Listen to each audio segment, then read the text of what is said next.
बाप असतो घराचा पाया, वरून कठोर आतून मायेची छाया.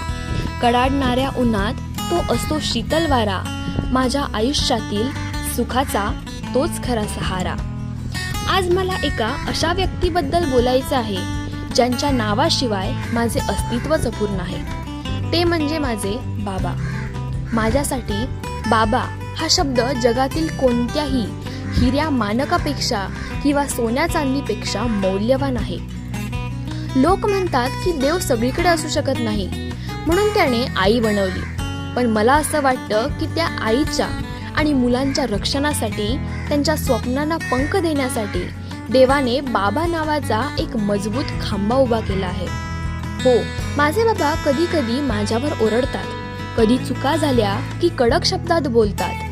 पण आता मला समजू लागलंय की त्या रागाच्या मागे एक अथांग काळजी लपलेली असते.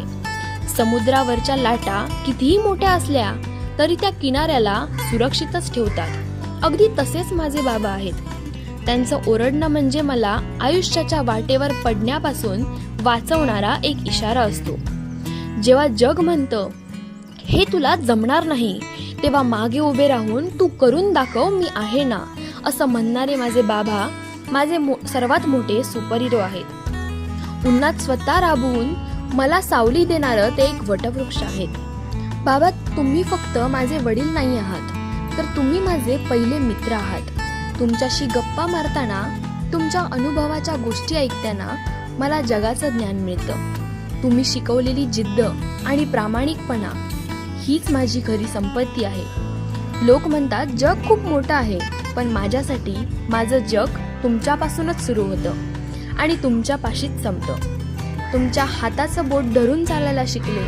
आता तुमच्या आशीर्वादाने हे जग जिंकायची जिद्द उराशी बाळगून आहे. देवाकडे एकच मागणी आहे माझी, प्रत्येक जन्मी मिळावा मला हाच विसावा.